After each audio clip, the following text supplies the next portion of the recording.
My name is Michael Hewitt, and I'm very honored to be serving as the director of the Asia Center.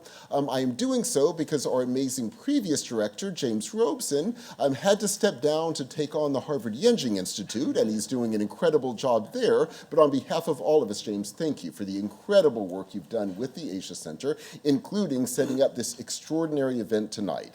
So thank you, James, and you all are in for an incredible treat.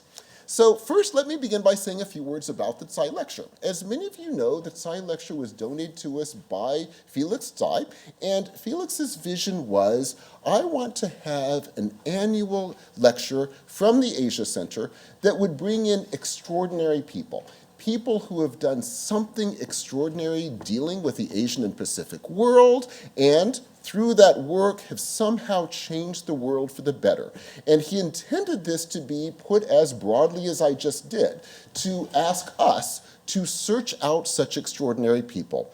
And, well, I think we have succeeded tonight. It is my deep, deep honor to introduce to all of you our extraordinary speaker tonight, Dr. Noeleen Heyzer, who has had an incredible career. I'll just begin by listing the obvious things, which are not obvious for any of us. No other human being could achieve them, but obvious in the sense of the things you would normally expect me to begin with. Yes, she was the Undersecretary of the United Nations. She was the executive director, and the first female ever, for example, I might add, in that role, for the United Nations Social and Economic Commission for dealing with Asia and the Pacific region. Prior to that, she was the executive director and the first person ever in the United Nations, not from North America, to hold this position, dealing with the Women's Development Fund. Through this work, she has done, as I will be detailing momentarily, extraordinary work. But to explain that, I would like to go back a little bit in time to explain how she came to the work she was doing and explain its significance. So Noeleen was born in Singapore, post-war Singapore, which was a very difficult time in Singapore's history. She experienced firsthand great poverty, and she experienced firsthand as well development efforts, often very well-intentioned development efforts, that often tended to simply reinforce, oftentimes dramatically exacerbate in already existing hierarchies. So, particularly on the issues of poverty and gender, she found post-development efforts, societies tended to be often no better and often substantially worse, despite the great intentions of those involved. She decided to devote herself at a very young age to changing this. She decided to study sociology. You will not be surprised to hear, given where the rest of this is going to go. This will be a common theme. She, of course, became the top-tier student in Singapore, immediately gets every fellowship imaginable, goes on to get a master's in Singapore, and then her PhD from Cambridge University. All the while, however, thinking, yes, I want to understand these issues, but I want to be involved. She then returned to Southeast Asia and began her practice. And her focus beginning very early in her career was always the following.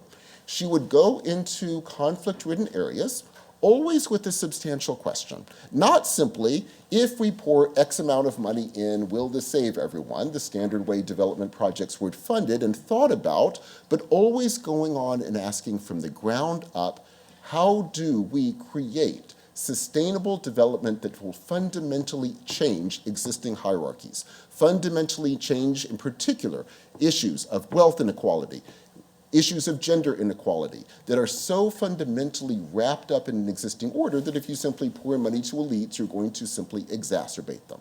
And the point for her was never to simply ask that question, but of course to look for concrete answers. How concretely do we deal with these situations? How do we not only begin to bring an end to the conflicts, but how do we alter the situation on the ground? How do we inspire people to become involved in so altering them? And how do we build communities through the very acts of what we are doing? Her success was stunning and extraordinary. If anything, I'm using too weak a set of words. So much so that she became increasingly well known for the work she was doing. She has written much of this in an incredible book that came out in 1986 to emphasize how much is still to come of her career, called Working Women in Southeast Asia. I'm not going to embarrass you too long. This will be going for no more than 5 hours, really. Working Women in Southeast Asia, which became an incredibly influential book for generations of people who wanted to begin to change the world. And then Noeleen realized she could perhaps do more still. So she then went to the United Nations, taking on the positions I began this introduction by doing, but let me say a few more words about what she did in these positions. Using these positions, she, among other things, was instrumental in creating Resolution 1325, which many of you might not know the number, but let me explain what it was doing. This was a vote that went through the Security Council that was explicitly calling for a complete shift in the United Nations actions and funding in dealing with conflict issues that would specifically be focused on women and poverty reduction in terms of the very workings of conflict reduction. It was, tellingly dramatic movement of an incredibly powerful vision that has had a fundamental impact. In 2008, to give another example, in the midst of the financial crisis, when some places, not to mention names of places, were simply saying we solve them by pouring money into the corporations that created the problem, Dr. Heyzer, I called you before Noeleen, I should call you Dr. Heyzer in a public situation. Dr. Heyzer's move was on the contrary to say, how do we on the contrary create a way of working through this crisis that will be fundamentally about sustainable development that will be altering life on the ground. Again, incredible levels of success. Because of this, she has not only, as I've mentioned, inspired generations of people, she has gotten just about every single award you could imagine. I jokingly said 5 hours, it would take me 10 hours to list them, but let me simply mention one, the Dag Hammarskjöld Award, which of course is given to truly incredible people who have done something, just, I'll use the same word I use for our lecture series, something stunning and extraordinary, and Dr. Heyzer, of course, got that among many other things. This work, I might add, is very much ongoing. She has continued this work in a series of conflict zones every single time, going down, looking at situations that seem hopeless and asking how on the ground do we bring people together and change them. For a lecture series that is asking for people who have done extraordinary work in the Asian and Pacific region and who have fundamentally altered the world, we can think of no better figure than the one we have tonight. I hope you will all join me in giving our very, very warmest welcome to Dr. Noeleen Heyzer.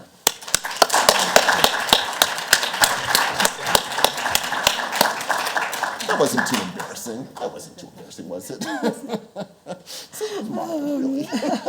Oh my goodness.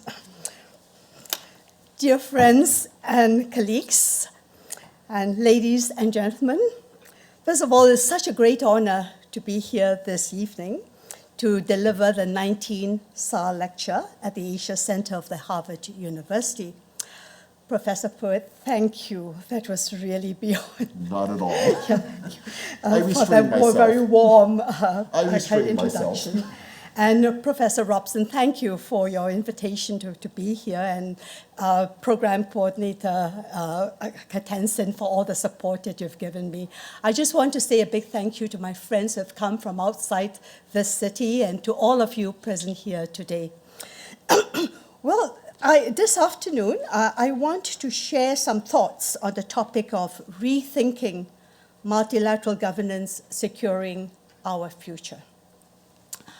What I will do is there will be slides, and I will not talk so much to the pictures that you'll be seeing, but in the conversation, if you are interested to pick and to focus on some of the pictures, then we could have that during that conversation. Now, so we are living in a world today that's challenged by complexities and multiple disruptions. Deadly global pandemics, climate crisis, making our planet increasingly uninhabitable, the insecurities of technological change and the cyber world, and wars and armed conflicts with no end in sight. These global disruptions that no country can address alone pose the greatest threats to our common future since World War II.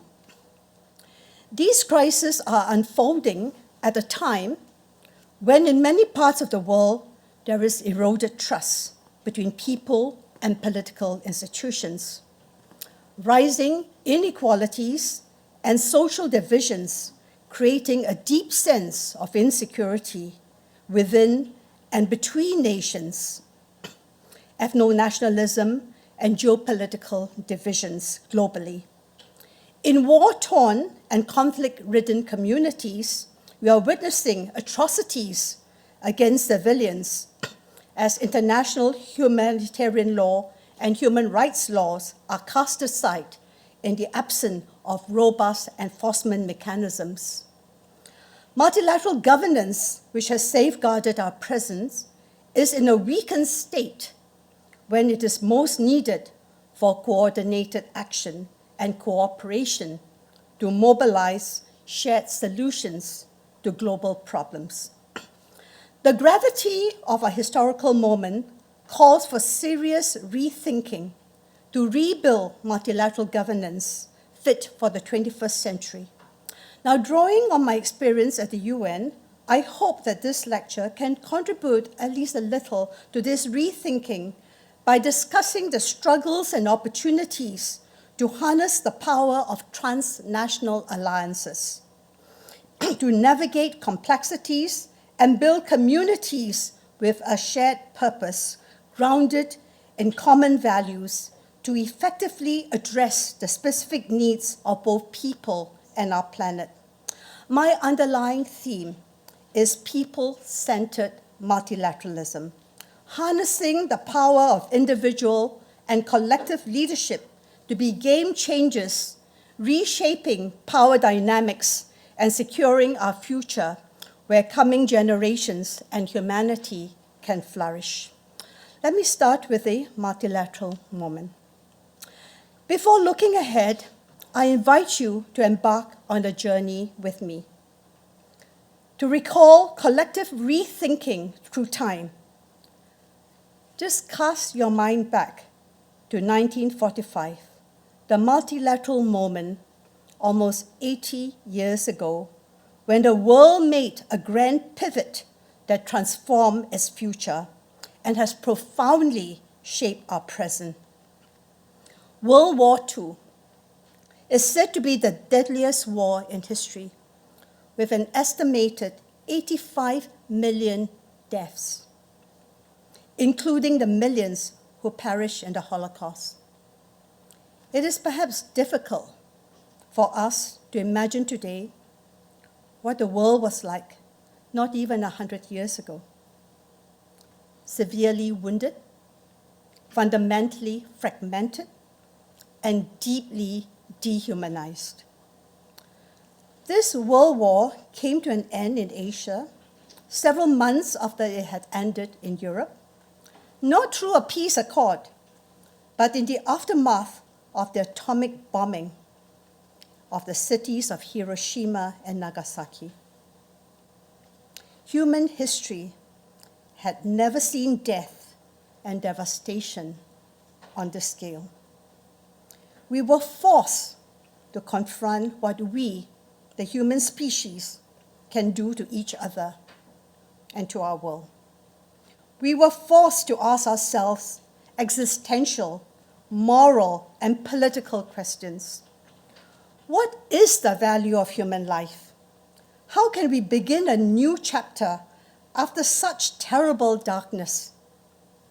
How can nations forge a new path of international cooperation to salvage what remains of civilization and attempt to restore our humanity? What shared principles and values would form the foundation of our collective future? From the ashes of World War II, the world was forced to reimagine a dramatically different future, finding pathways to overcome existential threats, to transform and rebuild anew. In 1945, initiated by the wise and determined leadership of President Franklin Roosevelt of the United States of America. The dominant global power after the war, world leaders of 50 nations came together in San Francisco to rethink collectively. Eventually, they found a path that offered the world the hope of peace and security. They forged an inclusive, rule-based, multilateral world order for big powers coming out of the age of empire and small nations emerging from colonialism, based on shared principles and values of the United Nations Charter. Their plan was nothing less than the restructuring of the world order based on mutual trust and cooperation for peaceful coexistence, a recognition of solidarity as collective self-interest. This was the multilateral moment that transformed our world based on the need for justice, tolerance for diversity, and respect for international law, promising to save succeeding generations from the scourge of war, from the propensity of the human species for self-destruction. The UN Charter, in its preamble, which begins with "We the peoples," ensures fundamental human rights, the equal rights of men and women, of nations large and small, and promises every individual and in every country an equal claim to dignity, respect, and happiness, and in larger freedom, free from want and free from fear. It became the new global consensus around equality and human dignity. It sought to address historical injustice, transform the power dynamics of colonialism and patriarchy, and social structures of inequality and discrimination at the individual, national, and global levels. However, the 5 powerful nations that emerged after World War II, the US, the UK, France, Russia, and China, insisted on permanent membership with veto rights in the UN Security Council as their condition for supporting the birth of this new world order. This gave them the authority to be enforcers of the international law and the global order, as this UN Security Council became the body in charge of global peace and security, where resolutions are legally binding on all member states. Despite this compromise, there was consensus and a strong belief in the value of multilateral governance founded on the UN to achieve social progress and better standards of life for individuals and nations through collaborative leadership and international cooperation. The UN became the world body with universal participation and unquestioned legitimacy to guide the world into new possibilities in a rule-based order. This was the euphoric founding moment of the UN. The world my generation inherited was shaped by this new multilateral order, promising peaceful coexistence as decolonization swept the world. Many leaders of the new nation states developed wise stewardship and good domestic policies to form the foundation for effective multilateral cooperation, bringing giant leaps in our living standards. Despite the Cold War divide that emerged, more than 1 billion people have moved out of extreme poverty. Many parts of Asia, especially countries regarded as the Asian miracle, made great progress investing in people-centered development, creating middle-class societies by reducing poverty and addressing inequalities, including gender inequality, building the productive sectors of the economy through job-led growth, investing in housing, healthcare, and education.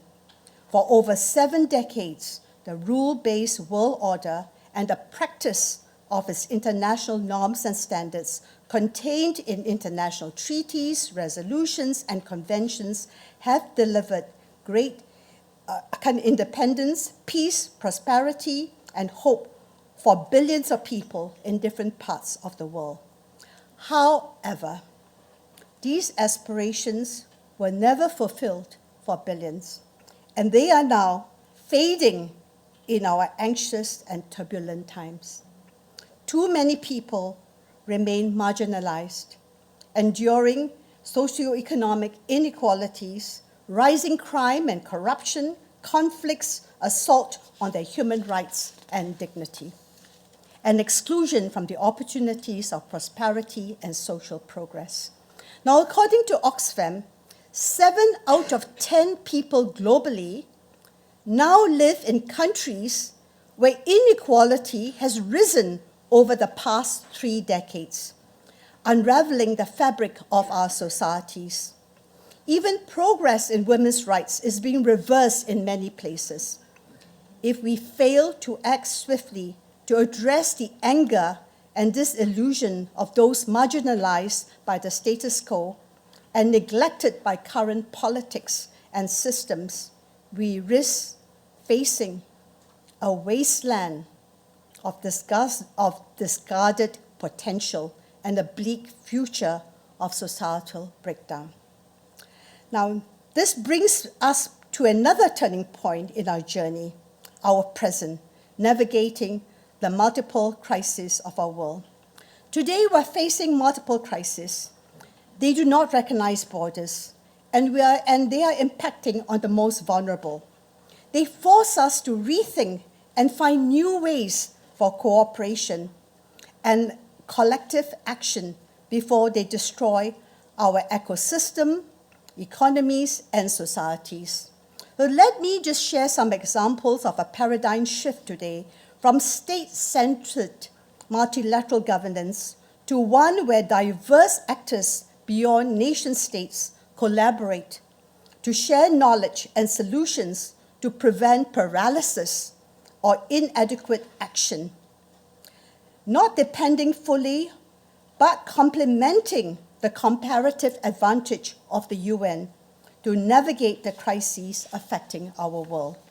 So let me just talk about a couple of these crises. So the COVID-19 pandemic has been a stark reminder of our global connectedness.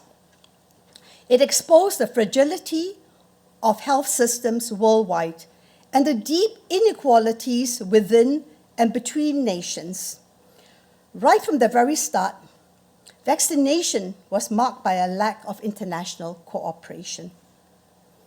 The UN Security Council was paralyzed by veto power used to protect national interests. However, the pandemic made clear that multilateralism, not nationalism, is the answer for global recovery. It underscored the urgency to advance multilateral innovation, to engage in global public governance. Specific alliances emerged to form constructive engagement. The scientific and medical research communities came together with the relevant private sector to produce the vaccine in record time. The UN called for a people's vaccine and worked with partners to establish the multilateral COVAX facility for vaccine equality. Small and medium UN member states cooperated to exert a stronger multilateral voice for vaccine multilateralism, as they call it, to ensure faster and more equitable deployment of vaccines worldwide. These transnational alliances in global health governance provided rapid information and resource sharing, preventing a global health crisis from becoming a human catastrophe. The collective action of seizing opportunities to find solution is an example of constructive multilateral cooperation emerging despite geopolitical and social divisions, prioritizing health security as a global public good to benefit society and preparing for future pandemics. Let me talk about the climate crisis. The climate crisis is global and concerns the future of humanity. This existential threat of our time is already transforming ecological system, changing weather patterns, and impacting our oceans and forests, our atmosphere, food security, and human well-being. This is a picture of Cyclone Nargis in Myanmar, and I worked with someone who was also a lecturer at Tsai, and this is Dr. Surin Pitsuwan. So it was an attempt for both the UN and ASEAN to work together to find a solution.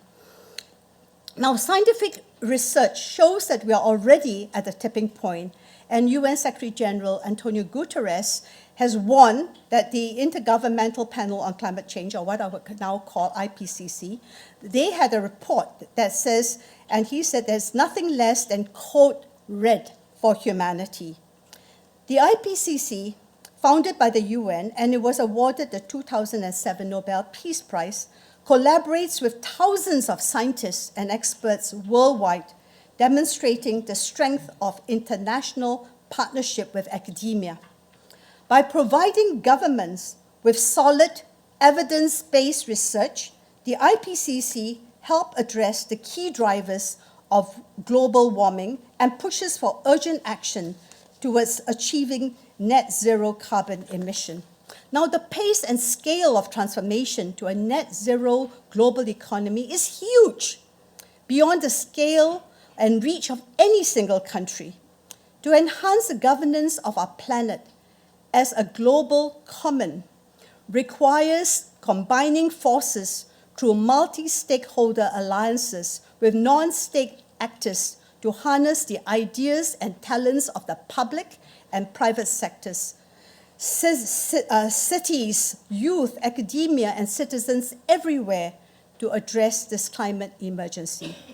The battle to prevent an emerging climate catastrophe will likely be won or lost in our cities, projected to house 70% of the world's population by 2050.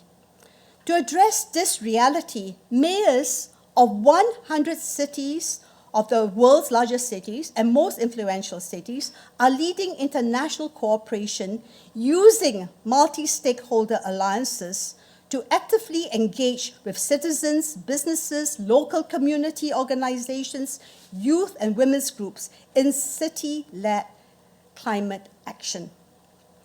In so doing, they are shaping a more people-centered multilateralism and collaborative governance, prioritizing human and planet well-being from the ground up. Let me look quickly at cybersecurity, reclaiming our digital commons. Now, our world is changing beyond recognition. As we move from the industrial age to the hyper-digital age, it is critical that we see digital technologies as having created new opportunities, fostering connection and collaboration for progress. However, they have also introduced new inequalities, sophisticated cyber attacks and cyber crimes, posing serious threats to national and international security, critical infrastructure, and public institutions. Serious and urgent ethical questions confront us, including the lack of accountability in cyberspace and the emergence of large technological companies as geopolitical actors. Enhanced international cooperation and global cybersecurity compact are urgently needed to safeguard our digital spaces, dealing with cybercrimes, hate speech, violence against women and children, and regulate artificial intelligence to ensure that it is aligned with shared global values and international law to navigate our turbulent era. In this area, the UN is indispensable. The UN has legitimacy and universal convening power that gives all 193 member states an equal voice. It has a unique role in safeguarding global values with the authority to develop ethical and legal frameworks. The UN Summit of the Future, which just ended, addressed these critical issues, resulting, and I'm sure many of you know, in the Pact for the Future, a declaration on future generations, and a global digital pact to ensure that the rule of law exists in cyberspace as it does in the physical world. Now let me talk about dangers to international peace and security. The UN was established with the main mission to save succeeding generation from the scourge of war. However, the very foundation of this global institution are now crumbling under the weight of its failure to resolve contemporary conflicts. The gravity of our current situation is stark. With around 55 conflicts erupting worldwide and growing skepticism towards multilateral organization, there is an urgency to work with people in the region who understand the drivers and dynamics that are sustaining specific conflicts, and to engage and support local leaders fighting to reset governance for socio-economic justice and ensure the politics of inclusion for sustainable peace. The UN Security Council credibility is compromised by the inability to enforce compliance among its permanent members with veto powers. The US invasion of Iraq in 2003, deemed illegal by former UN Secretary General Kofi Annan, the Russia's 2022 invasion of Ukraine, both violated the principle of sovereignty. These actions, combined with a lack of robust mechanism to enforce international humanitarian and human rights laws in wars and conflicts, have led to atrocities and crimes against civilians occurring with impunity. UN Secretary General Antonio Guterres has warned, the level, and I quote him, the level of suffering, of death and destruction in Gaza is unprecedented in any part of the world, unquote. The international community's demands for ceasefires and humanitarian access are often ignored or vetoed. Meanwhile, military expenditure have reached a staggering 2.24 trillion as of 2022. Just imagine what it is today. And the erosion of armed control framework poses a risk of escalating global conflict. This breakdown of multilateral systems have fueled mass displacement, forced migration, disrupted global supply chains, and threatened regional and global stability. Navigating these multiple crises against the backdrop of a heightened sense of insecurity and unfairness, combined with our shared vulnerability as a hyper-connected global community, will be one of the greatest challenges of our generation. The UN Secretary General said, and I quote him again, the current international system is out of date, out of time, and out of step, unquote. And in his report, which some of you may have read on our common agenda, he stressed, and I quote him, humanity faces a stark and urgent choice, a breakdown or a breakthrough, unquote. These warnings are wake-up calls that our troubled world urgently requires collective rethinking to make another historical pivot in the evolving landscape of multilateral governance for effective global cooperation to forge pathways for a more peaceful and sustainable future. Let me talk about the kind of landscape that has been evolving for multilateralism now. We are facing what I call the diffusion of power, influence, and decision-making. The dramatic changes since the UN's founding necessitate an evolution in multilateral governance. When the UN Charter was drafted, it was centered around cooperation among 51 member states, with the United Nations with the United States as the dominant power, addressing common issues under the rule of law.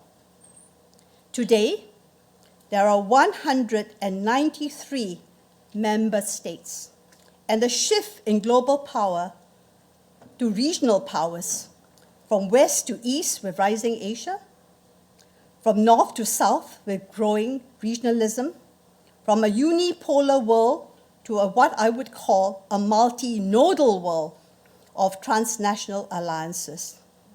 There is also a broad range of state and non-state actors, as well as civil society, communities, and citizens participating in global affairs with agency and voice. And I showed a picture of what happened in the Fourth World Conference on Women. And you can see here, at that time, First Lady Hillary Clinton, and if you can see the name, Muhammad Yunus was on to my left, and Elabat, some of you may know her from India, who worked with the self-employed women. And at that meeting alone, there were 30,000 people participating across global networks, and this was before the age of our social media. Just to show you what a different landscape we had to handle. We are witnessing the growing power at the same time of multinational corporations and ultra-rich individuals, often acting out of self-interest for quick profits. This diffusion of power, influence, and decision-making, extending to a whole host of networks and alliances that inhabit the fabric of our global society, is a mega driver of social change. Any effort to improve the governance of global commons and public goods must embrace this complexity and seek out new cooperative approaches. This requires a shift in thinking, where global stakeholders recognize that humanity's greatest threats and demands are not just about collective wisdom and creativity, but also a deep-seated understanding that solidarity is an act of enlightened self-interest. It calls for a long-term vision, one that takes on greater shared responsibility for managing the global commons, addressing disruptions, and safeguarding the global goods that sustain us through the challenges of the 21st century. There is another change that is happening in that changing landscape. And this is the weakening of the rule-based world order and the serious implication for the effectiveness of UN-led multilateral governance based on international law.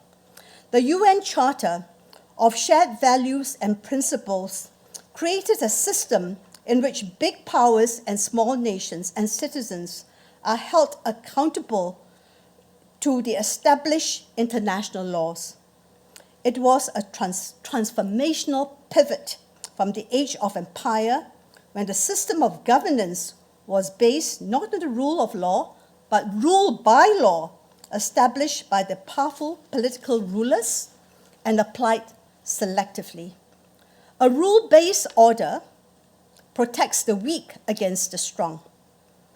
Its greatest champions are therefore small and medium-sized states, rising powers, and people's movements seeking social change, justice, and accountability. Now, although the United States and the former imperialist power played a major role in establishing our multilateral rule-based order, today they are seen by the Global South to be making the rules, exempting themselves from them, and determining to whom they do or do not apply. The double standards feeble enforcement mechanisms and broken commitments have led to a breakdown of trust. Respect for international law is now in retreat, with the UN Security Council divided and paralyzed, unable to end wars, impose humanitarian ceasefires, and protect civilians and civilian infrastructure. The severely weakened UN, once a central player in maintaining global peace and security, is now unable to effectively address crises or protect civilians. We face an increasingly dangerous future where the strong, and I quote, this is a quote, "The strong do what they can and the weak suffer what they must." Urgent rethinking is needed to shape a new multilateral governance that fosters peaceful coexistence, rectifies power imbalances, and builds a renewed sense of solidarity in an increasingly insecure world. So let's look at what a new multilateralism can be. And I said, build on what worked and change what does not.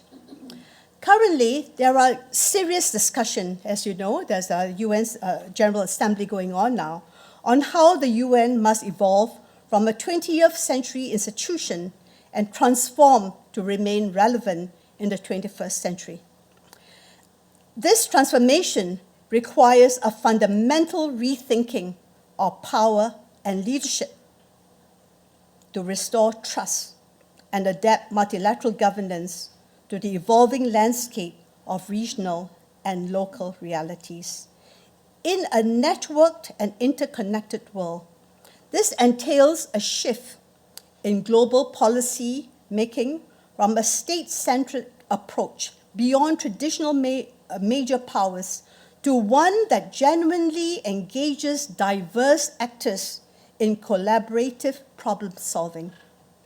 This requires building on past successes, reforming ineffective practices, and leveraging innovative alliances and practices from outside the UN. It must foster a stronger culture of learning, moral leadership, and partnership, engaging with other global actors to protect our global commons, deliver critical public goods, and address emerging risks in a networked and inclusive world. Ultimately, results are what matter. In a divided yet interconnected world, the UN cannot resolve all global issues independently.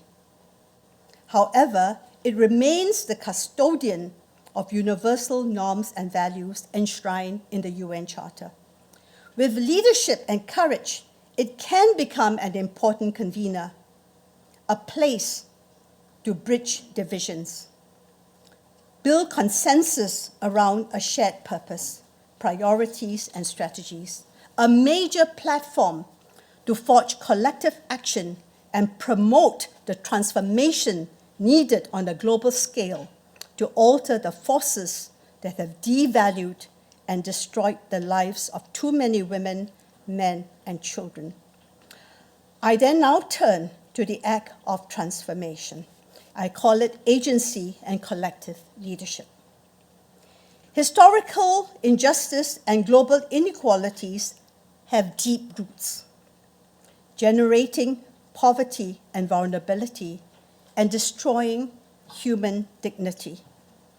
Uprooting them has been a driving force for social justice throughout history. At its creation, the UN promised we the peoples an equal share to dignity and respect, free from want and free from fear. However, in many countries and for too many people, especially women, there were not enough practical changes on the ground and in institutions of governance to change patriarchal structures of discrimination and systems that thrive on vulnerability. With or without the UN, many people have refused to accept social injustice as the norm and have engaged in the thought and practice of transforming their societies. Now, growing up amidst adversity and childhood poverty, and even worse in post-war Singapore, I became acutely aware of a combination of disruptive and volatile forces of colonialism and patriarchy that left human beings vulnerable. Political and economic instability, social inequality, racial and gender discrimination. Yet, I also witnessed the tenacity and resilience of the human spirit, and how people found their strength individually and collectively to engage, to renegotiate, and reshape the forces that impacted their lives. I saw the way they built mutual aid societies, sisterhoods, support networks, and credit groups, weaving an ecosystem where they could survive and at least had a chance to thrive. I understood from a very young age that vulnerable people are never merely victims, that people possess a vital agency of thought and action to respond to even the most difficult circumstances. People have the power to initiate change and co-create histories. They are our co-creators. This consciousness remained at the core of my being. I have spent most of my professional life outside and inside the UN, working for equality, inclusive development, and sustainable peace. When I was recruited into various leadership positions in the UN at the end of the Cold War, it was a time of renewal. The Rethinking through a series of UN World Conferences promised opportunities to harness the power of institutions and networks, to make a real difference in the lives of people at the margins. Governments and civil society were working in partnerships towards a holistic development paradigm to make life freer, more peaceful, and sustainable. I was part of this global community, pushing the boundaries for a more people-centered multilateralism, harnessing the power of individual and collective leadership to be game changers, reshaping power dynamics and securing our future where coming generations and humanity can flourish. Let me just share two examples of practicing this type of multilateralism, so much needed in our new era. The first example will be women as game changers, and my second will be Rising Asia. So women as game changers. As Executive Director of the United Nations Development Fund for Women, UNIFEM, I had the privilege of working with women leaders in conflict-affected countries to change the paradigm of peace and security. In the aftermath of genocide and in the pursuit of justice for women whose lives had been torn apart by it, in Rwanda and Bosnia, my team and I worked with many women leaders and organizations in Africa, Europe, the US, and beyond to urgently build a global movement to recognize rape and sexual violence as a weapon of war and genocide. I was requested to lead the effort in the UN to establish an international legal framework to deal with sexual violence as a war crime, and to develop a set of legally binding norms and standards specifically for women and armed conflict. And on the first UN day of this millennium, 24th of October 2000, half a century after the birth of the UN Charter, I was invited to address the Security Council, which finally adopted Security Council Resolution 1325 on women, peace, and security. I will now call it the WPS. So the WPS legal framework is now international law, a victory for women's collective leadership and mobilization to transform the peace and security sector, a well-guarded male bastion. It changed the focus from weapon-based security to human security, It broke the silos between human rights, development, peace, and security. Today, the pillars of the WPS agenda, prevention, protection, women's meaningful participation in peace building and recovery, form the foundations of women's diplomacy for sustainable peace and security. It is an area that the Security Council, believe it or not, agrees on without any division.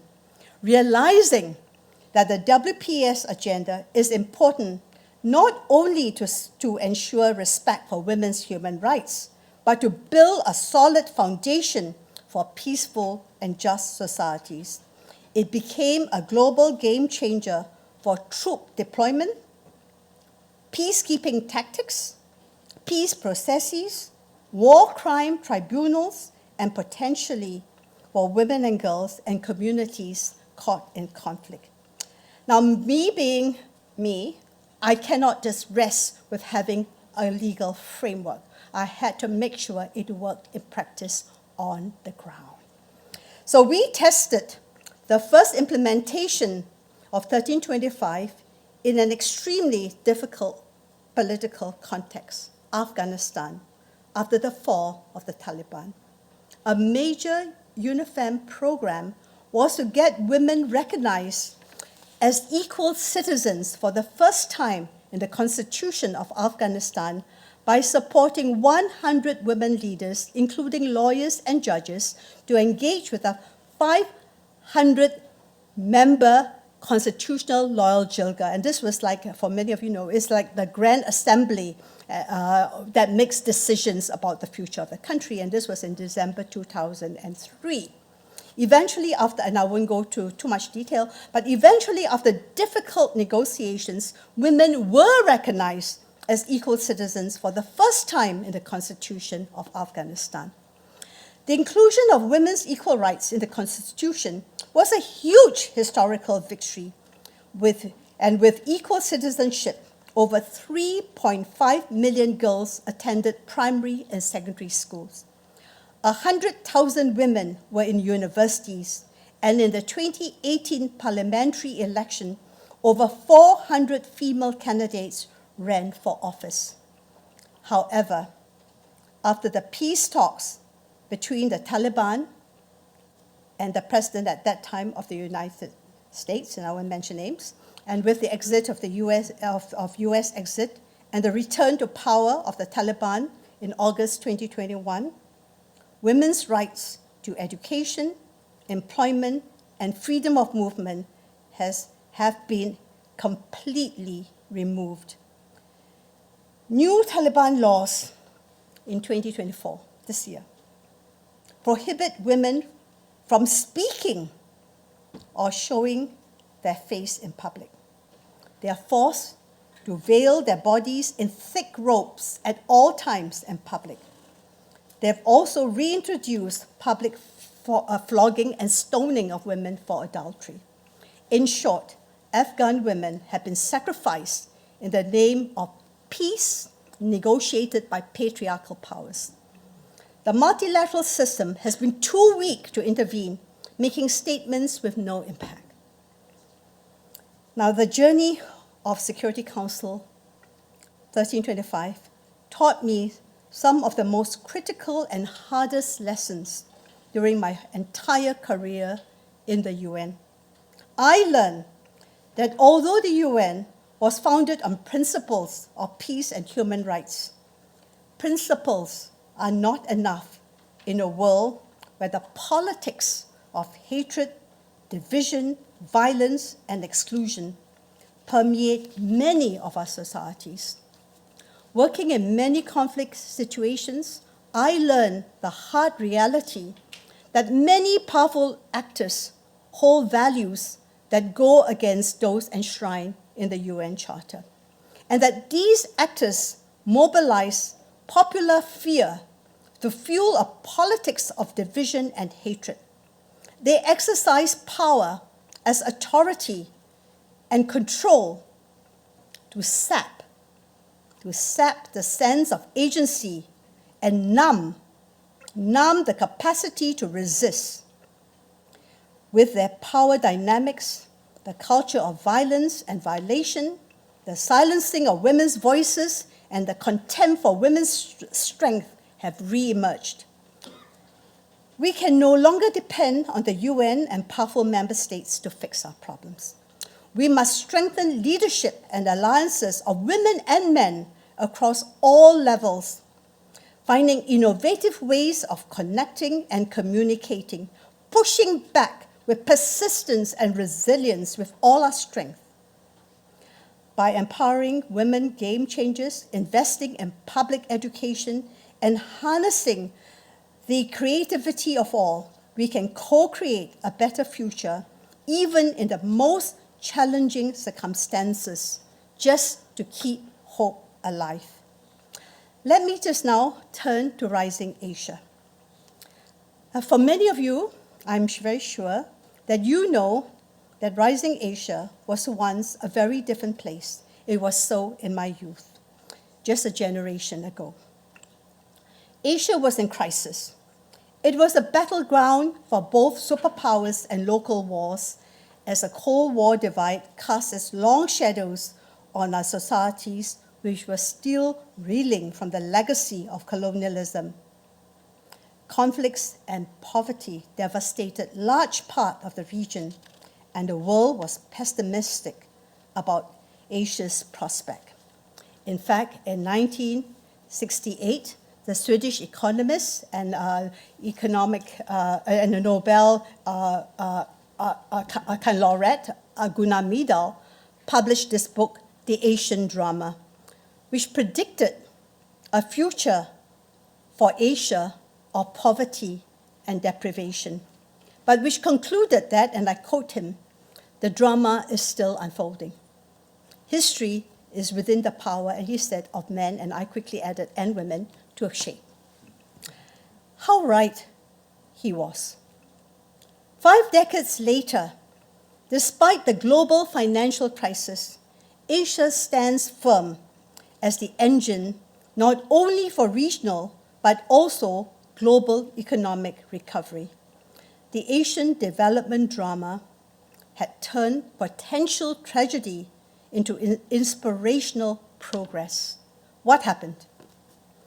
Now, with the end of the Cold War, much of Asia enjoyed at least 50 years of stability, peace, and prosperity by deciding not to feed the root of divisions and conflicts, but to cooperate and transform itself in the pursuit of rapid economic growth.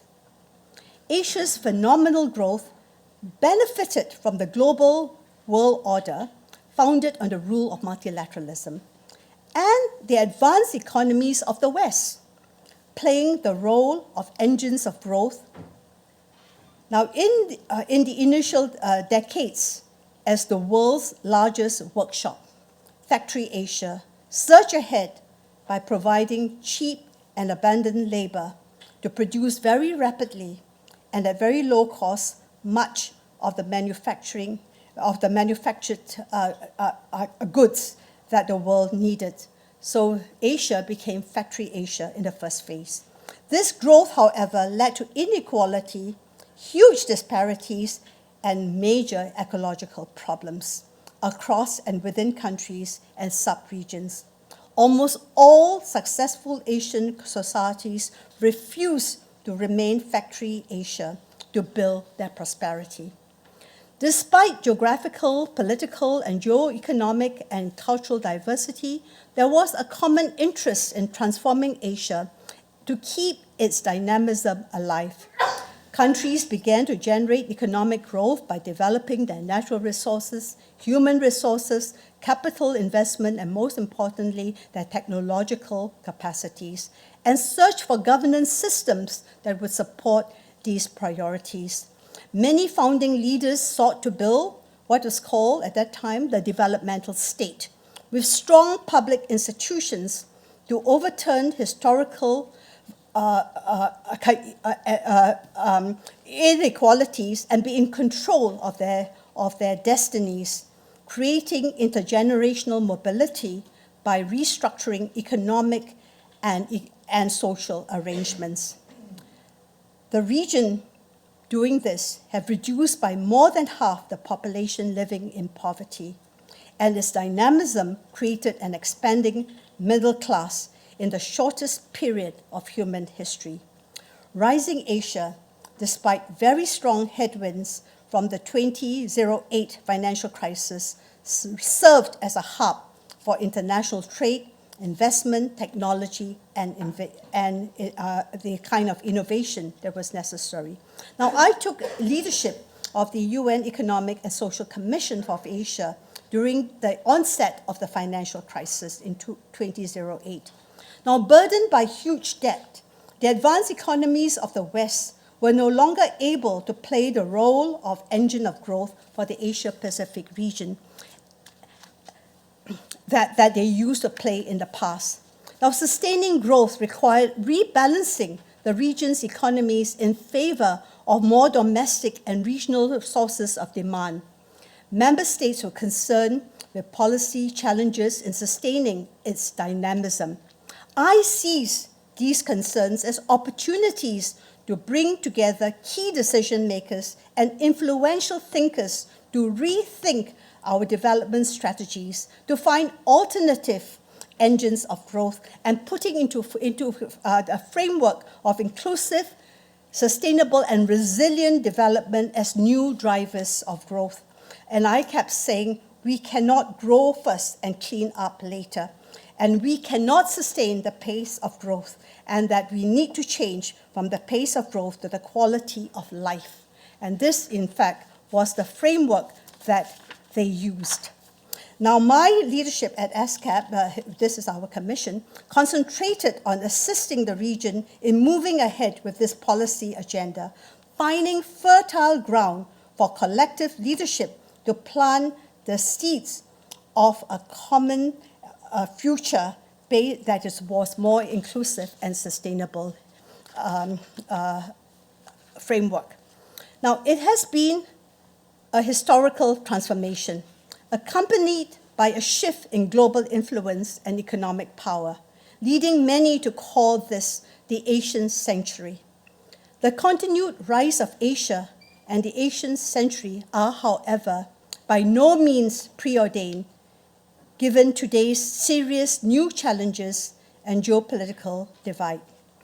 The Tsai Lecture series has been very helpful in bringing diverse voices to tell the stories of rising Asia and how the region strives to keep its vitality and dynamism alive. Now, Professor Wang Ganggu, who delivered the inaugural Tsai Lecture, continues to educate us on how the peoples of Asia have each developed their distinct culture while interacting with ancient and modern civilization through development and change. The fact that Asia has benefited from this experience and continues to do so gives us hope. He suggested that the study of local cultures and borderless civilization can provide a different calculus of conflict and coexistence. He said, adding social, moral, and spiritual heritage could check the obsessive concerns with poles of imperial power and, I quote him, the pursuit of wealth and power. He added that the enlightened modern, at its best, stood for reason, the advantages of freedom, and for the equal rights of their citizen.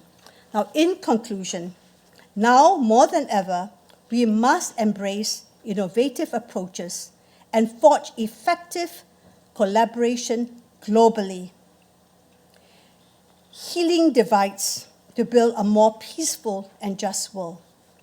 Thought leadership and collective imagination are essential for nurturing a culture of trust, of shared learning, of wise moral leadership and partnership to repair what had been broken, i.e. trust, to restore human dignity, and to revalue what is so important, our common humanity. This will safeguard our global commons, deliver essential public goods, and address emerging risks in our interconnected world. We should embody the values of Harvard University, as I saw, as inscribed in Dexter Gate, and I quote, "Enter to grow in wisdom," and, quote again, unquote, "Depart to better serve thy country and thy kind." Now, with its academic rigor and global networks, Harvard can be a trusted place for critical rethinking towards a future where human life can flourish in freedom and dignity. And I go back to the words of Ralph Bunche and his belief that he envisioned while drafting the UN Charter, and I quote him, "To make change, even radical change, possible without violent upheaval." I thank you.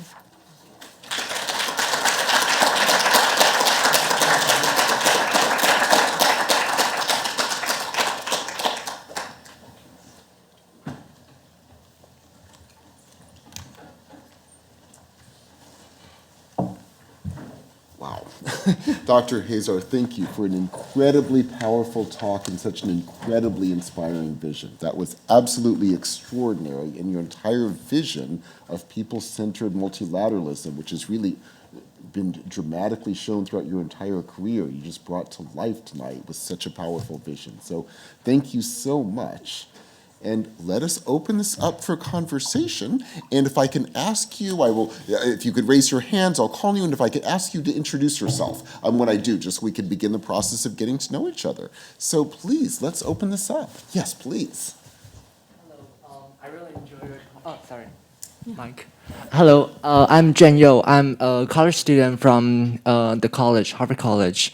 And I really enjoy your talk. Thank you so much. And this is like really bringing in some very important point of creating these kind of coordination in a lot of like multipolar, multiple actor situation. I do have some questions regarding the implementation of these ideals. So the first one is, while you were leading the Economic and Social Commission for Asia and the Pacific, like Asia historically has been in the more developing states, and there are also this actually like quite a recent Nature article on the unequal earning, unequal salary of the global south, where they're doing an equal quality work and most of the work in the globe, but they actually receive much more money and essentially having less resources for them to restructure.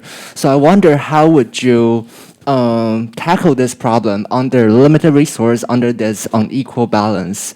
And the second question would be about your work on like helping promoting women's rights in different conflicted zones. So in places where there is kind of political instability, and also given the fact that there are limits on fund, for example, like for a certain fund, there is a duration and it might terminate after a point of time. How do you keep the projects going? So, and an alternative example for this would be like there were works in Senegal where they provide funding for female sex worker to register, but that fund was actually terminated after they shift their focus. So then the people have to find other fund to support that project. And how do you deal with these kind of shifting in policy focus over time? And like third question would be that I'm very drawn to your work. Would be that you actually bring a really important point, which is to go into the community, trying to listen to the voices of people, as opposed to just trying to figure out sitting in the office. And this, for me, because I've done some work in ethnography, and this is for ethnographers to actually go into the community, trying to understand different worlds, different living realities by listening to people, and that takes a lot of time and often I would assume policymakers would not have that, would be in a constraint. So how do we bring in that voices, especially in these kind of conflicted situations? Thank you. Great, thank you. Great, and would you like to answer immediately, or should we take a few more? I think let's take we'll a few more. than Great, that. absolutely. I'm sure there'll be some. Great, thank you. And yes, you're right behind. Great, thank you. Great. Thank you, Dr. Noeleen. I'm Sunny, and I am a first-year master's student at Kennedy School, and I'm especially interested in public public-private partnership. And then since you're talking about like act of transformation and then also the tomorrow of development work here, I want to hear more insights from you on like how maybe the UN specifically, how they envision like to the role of like the private sector is going to play and also like the collaboration between like public and private sector in terms of development.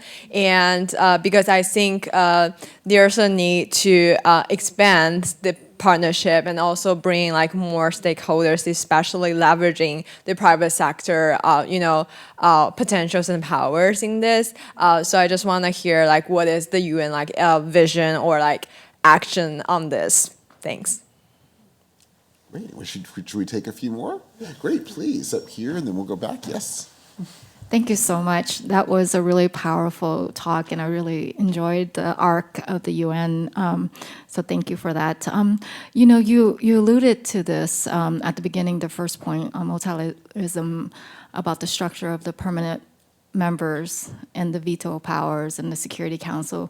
Do you think that should be revisited, given what's happening in the world and our inability to make some of the decisions, like as you mentioned?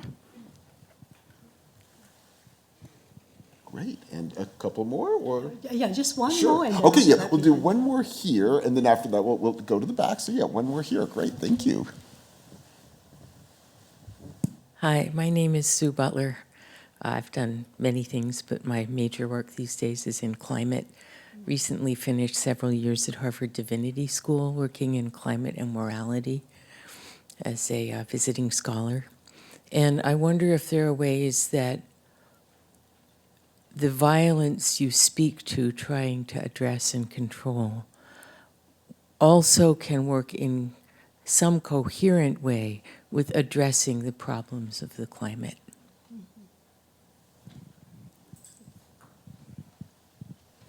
Wow, Yes, quite a indeed. lot of questions. Thank you so much for these questions. You can hear me, right? Okay. So basically, let me take the first question. Even at the time of the financial crisis, when we were rethinking the new script for development for Asia, it was not easy because we were thinking of how do you close the vulnerability gap, because 1 billion people still were informal workers within Asia, and they didn't have access to social protection and so on. So we had to rethink that and make it not seen as something that people would see as a cost, but as an investment. And the way we actually did it, because so every single step of the way, it was turning the whole narrative around on its head. Because up to then, whenever you talk about social protection, it was always a cost. It was always a cost, and always the feedback was, we don't have enough money, right? But this time round, I had a group of fantastic economists, by the way. In fact, I got Joseph Stiglitz to come in to help me out with this. All right. And many others. He wasn't the only one. And I also knew that the Asian leaders would listen to very powerful people with medals. So I brought all the Nobel Prize winners to come in on the economic side. So one of the things they actually said was this: all right, you are trying to develop, to focus more on focusing on regional demand. And the only way in which you could actually use regional demand as a driver of growth is to increase your aggregate demand. And the only way to increase aggregate demand is to get people out of poverty and to actually allow them to participate fully as small businesses, as consumers, as whatever. And that actually helped. So suddenly people, instead of seeing these people as people where you need to invest in, saw them as actually investing in their potential to participate. And that happened. I mean, you look at India today. I mean, one very good example, right? How they used the current technology for all the banking systems and this and that. But I will stop there as one very good example. But there was another very strong example. They found out that the region, was not very well connected. So, and the infrastructure was not that great in the region at that time. So the whole thing was to invest in what I call the connectivity agenda. And ASCAP was known for developing the road networks for Asia Pacific. But then I came in and said that we should not just focus on the roads, but intermodal transport system. But even to go beyond that, to look at that time was so new, the idea of an ICT superhighway to connect up the whole region. And the Asian Development Bank basically said, where's the money coming from? Right? So I had to bring the president of the bank on top. We spoke about it and so on. Luckily, Dr. Surin, whom you saw, he was the Secretary General of ASEAN at that time. And Thailand was the chair of ASEAN. So I was very lucky. Right? So when we actually said it is time that Asia was so rich, we had $4 trillion in reserves. And how do you release this reserve? So there was a lot of rethinking and so on. And I was invited to address the East Asian Summit. Can you believe it? This was of 16 head of states of ASEAN and their dialogue partners to discuss this together with the president of the Asian Development Bank. And we did this in 2009. And it was accepted. And eventually that was also accepted by the UN member states. And this was not until 2012. So you can just see from the region to the global, right? But that changed the whole dynamism of what happened. So I just wanted to kind of say that. Okay, then funding for women's projects and so on. I stopped my organization from thinking of women's projects. To be very honest, I made it like central to economic strategies, to social strategies, to everything that you do. And that became a more holistic way of looking at things. So I did not fight, because at one stage they were saying to me, oh, you need to look at gender budgets. But where were the gender budgets? In some social little thing, and then eventually Philippines were saying to me that the minister there said to me, they can't even use, because we're using this for this little bits and pieces here, this little bits and pieces there. But I said, stop it, because, and I actually, there was one video of me saying to several people, I want it to be an economic strategy of the whole country, of the whole region, so that you value the care work of women. And it had to wait until the pandemic for people to realize the value of care workers and the care economy. Whilst we were already talking about it, and it was not that easy to mainstream it. So anyway, just to, okay, and bureaucracy. So I think it kind of, it's not easy to basically make bureaucracy to go down, although some people have done very well, to go down and listen to the voices of women. So normally I would bring the women to where they need to meet in terms of policy makers. And one very good example, I mean, maybe is to talk about the work on ending violence against women. Honestly, I mean, by the time we were through, we realized that violence was so much a part of women's lives. And there's so many, and in all its different forms. But we needed, and this was, okay, let me go back a little bit. Can you imagine CEDAW? And you think some of you know what CEDAW is, and this is the Convention to End All Forms of Discrimination Against Women. It was formed in 1979. Do you know, in 1979, violence against women was not seen as discrimination? It was not even in that convention. And it needed us to actually bring these, and I actually benefited from my special friendship with Bella Abzug, so some of you may know her. She was this wild woman, a senator, but who told me, you know what, women's place is, yes, it's in the House of Representatives. So in your case, you take over the General Assembly. I can't take over the General Assembly. Try it. So under her instruction, you just go. So we actually had an amazing session in the General Assembly where we got, at that time, thousands of women. We used a satellite, and this was it was 1999.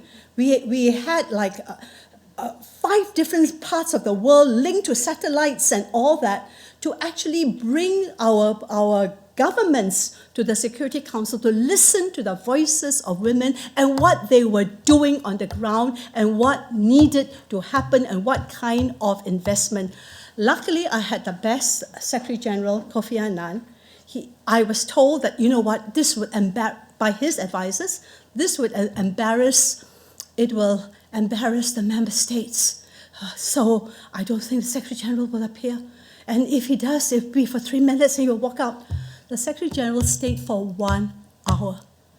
And when he won an award from one of the lectures, or not won, when he was given some awards in terms of a monetary award, based on a lecture he gave, he immediately gave that to the trust fund to end all forms of violence against women. So I'm just saying, we tend to think that things are so difficult, but there are breakthroughs if we know how to find the soft spots and how and the timing and so on. And this gives me hope, because I can't imagine. I mean, when somebody told me it's not even in the convention, how do you do that?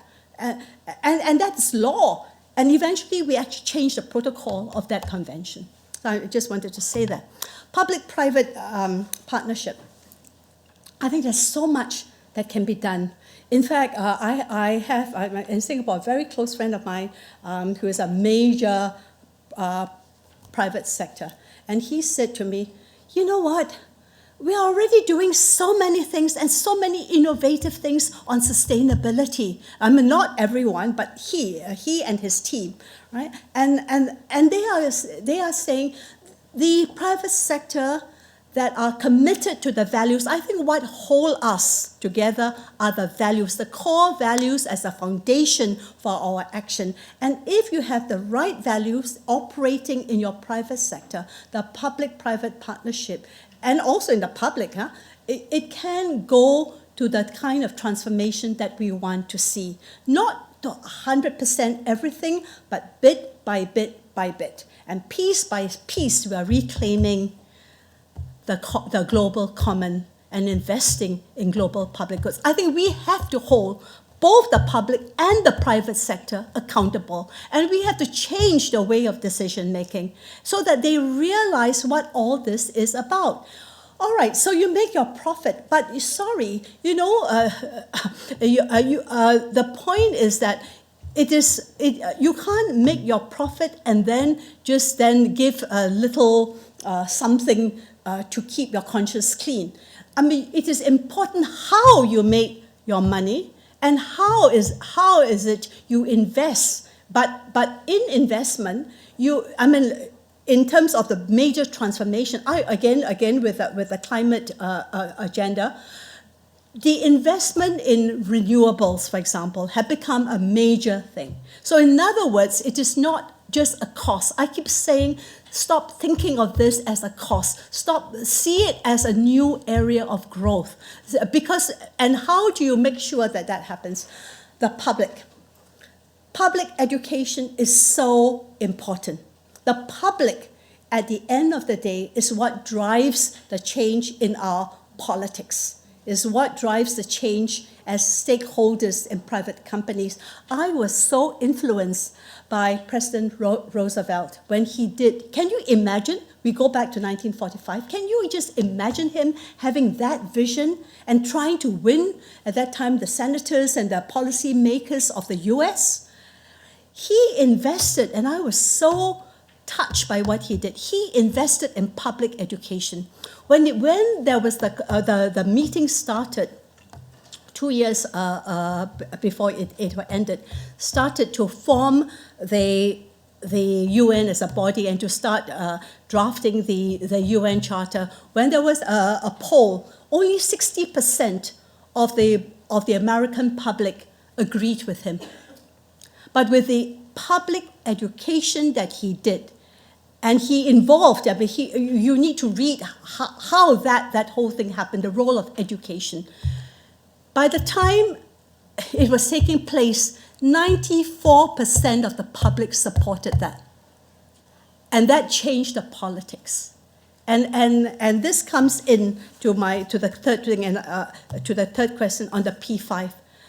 There would not have been at that time the possibility of the world order without the veto. And this is something that was so hard to explain. I mean, it was only with the veto that we could have it. And Franklin Roosevelt knew that. So he worked with the veto. In fact, the League of Nations failed precisely because it didn't have that. And so in a way, what it tells me is that you can't get the perfect. You can't go for the perfect solution. You may have to address what is real in that political situation at that time. But unfortunately, that has now become a major problem.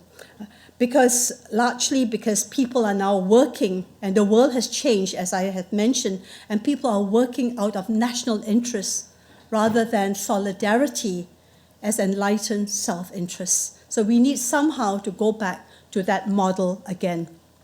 So in terms of the climate, I think many of the lessons that we have learned doing all this can be applied, because I honestly refuse to work in silos, because I think we need to think of ourselves as an ecosystem of humanity. And what is it that keeps humanity and our planet together and flourishing?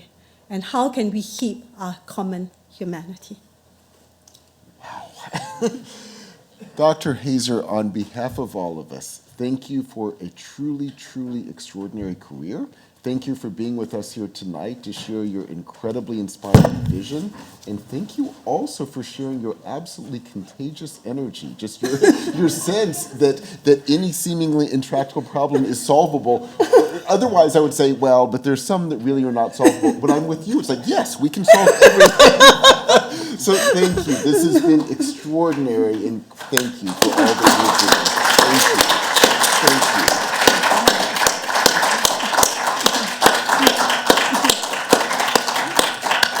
Thank you. This is a lovely, lovely evening. Thank you. Truly, it's been amazing. And I'm very happy to say the conversation is not yet over. We actually have a reception directly outside, so we can continue to talk to Dr. Heyzer, continue to be inspired by her contagious vision and energy. So please do join us. It's literally right outside here. Thank you so much.